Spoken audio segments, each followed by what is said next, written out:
Olá galera, sejam todos bem-vindos ao canal de Boas com o Ita. Hoje eu vou resolver com vocês uma questão de física muito bonita, muito top, da matéria de eletrostática misturada com cinemática. Esses dois assuntos, muitas vezes eles vêm misturados e são questões muito bem elaboradas, na maioria das vezes. Não é uma questão do Ita, é uma questão da FUVEST de 2002, mas ela tem assim a cara do Ita, porque é uma questão literal, ou seja, a resposta vem tudo a partir de letras. Então, assim, eu acho uma questão muito boa para a gente se desenvolver nesses dois assuntos. E antes de começar, eu quero até fazer um adendo, gente, que essa é uma questão que o enunciado dela é uma verdadeira redação, gente. Isso é gigantesco o enunciado dela. E é a primeira vez nesses quase 80 vídeos que eu já gravei até agora que eu peguei uma folha só para o enunciado dela, né? Eu vou resolver essa questão em uma folha separada porque só o enunciado dela pegou essa folha todinha aqui. Mas é muito massa, porque ele explica bem direitinho como é que é e tal. Enfim, vamos lá para a leitura dela. Um selecionador eletrostático de células biológicas produz, a partir da extremidade de um funil, um jato de gotas com velocidade V0y constante.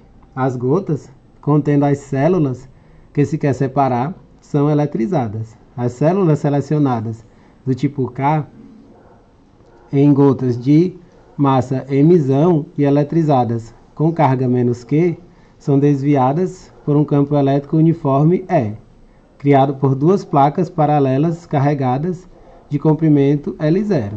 Essas células são recolhidas no recipiente colocado em PK, como na figura. Para as gotas contendo células do tipo K, utilizando em suas respostas apenas Q, M, E, L0, H e V0Y, determine, aí tem os itens, ó, são 3 itens.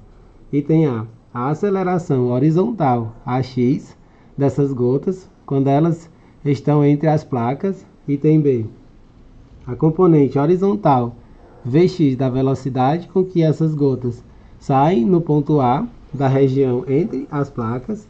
E o item C, a distância dk, indicada no esquema, que caracteriza a posição em que essas gotas devem ser recolhidas.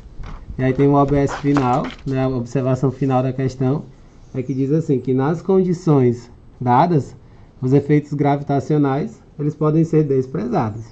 Isso é uma coisa assim, relativamente óbvia, porque a gente sabe que a força elétrica, comparada com a força gravitacional, ela é absurdamente maior, assim, não tem nem como comparar o potencial dessas forças, né? A força elétrica ela é absurdamente maior do que a força gravitacional, então ela é, quando é utilizada, quase sempre ela é ínfima, assim, então nesse caso ela foi desprezada. Enfim, terminada a leitura dessa verdadeira redação, né? Vamos lá para o esqueminha, gente. O esqueminha dessa questão é esse, ó. Esse aqui é o desenho que vem na questão. Ele tem tipo uma seringa, né, que fica gotejando, né, esse material que vai ser selecionado essas células, né, tipo um líquido, né, que você vai retirar essas células que são eletrizadas, né?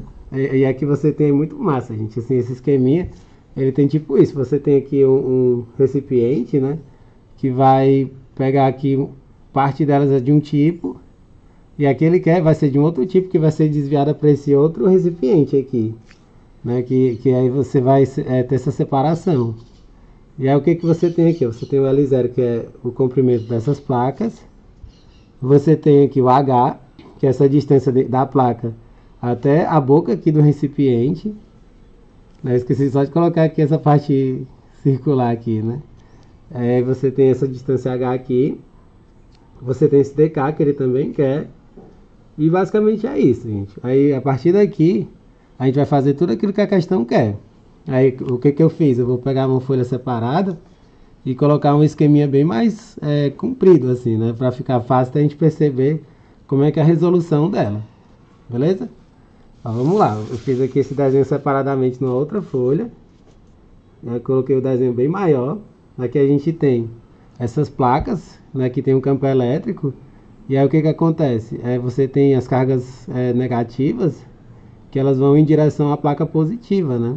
É contrário ao campo elétrico. O campo elétrico é do mais para o menos. E essas cargas que são negativas, elas vão para a placa positiva. E aqui você vai ter a força elétrica apontando para esse sentido positivo. E a partir daqui a gente já vai começar a resolver, gente. O item A meu ver, é o item mais fácil dessa questão. Vou colocar aqui o item A. O que a gente tem que se lembrar, gente? Só precisa saber que não tem a força gravitacional, a única força que tem é a força elétrica. Aí o que você tem que lembrar? A segunda lei de Newton. A segunda lei de Newton, ela diz que a força resultante é massa vezes aceleração. E que é a força resultante? A força elétrica. A gente já escreve aqui, a força elétrica é a força resultante, que é a massa vezes a aceleração. E a aceleração, no caso, vai ser no eixo X, né? Aí quem é a força elétrica? A gente sabe que é dado por Q vezes E. Isso aqui a gente tem que lembrar da teoria, né? A força elétrica é dada por Q vezes E. E aqui você vai ter massa vezes AX. Basicamente é só isso, gente. Com isso aqui a gente responde o item A.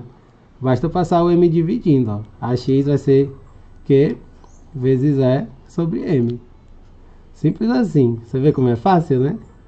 O item A, como eu falei, a meu ver é o item mais tranquilo, né? Bem simplesinho dessa questão.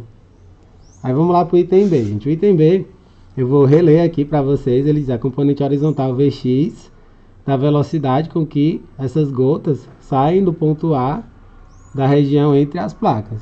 Ou seja, o que acontece?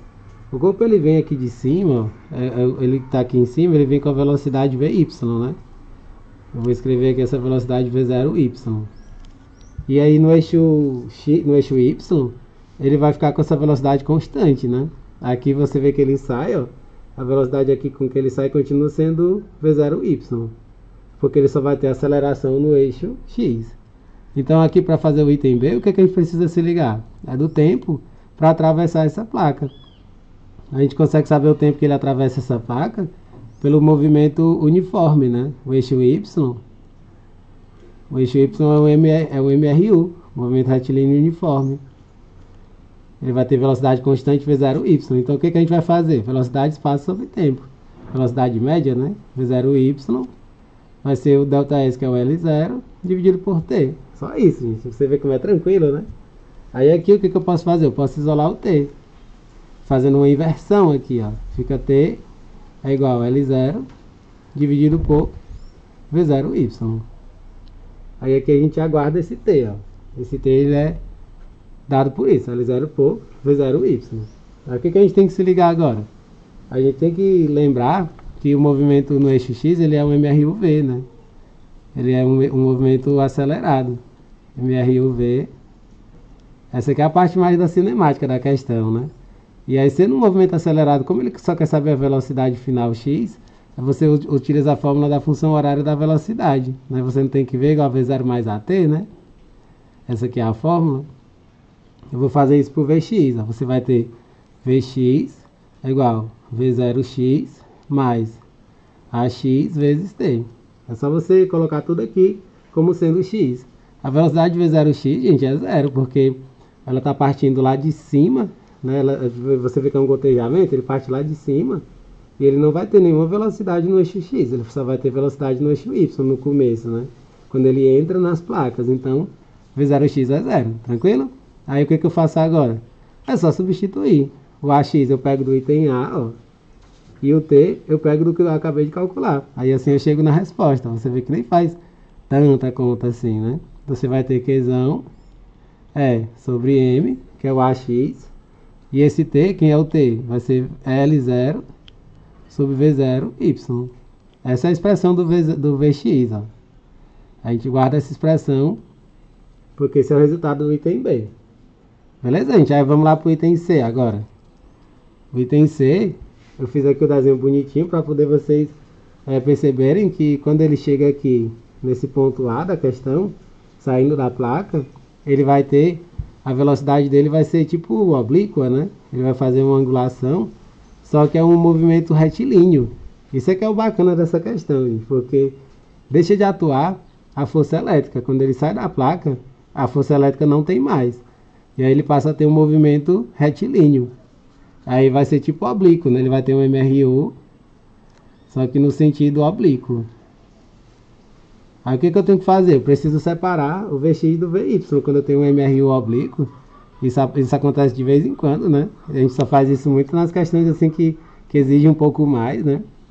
Aquelas questões que a gente vê no nível básico mesmo, a gente não costuma trabalhar com isso não. Quando você tem um MRU oblíquo, eu preciso separar os dois movimentos que são uniformes, no eixo X e no eixo Y.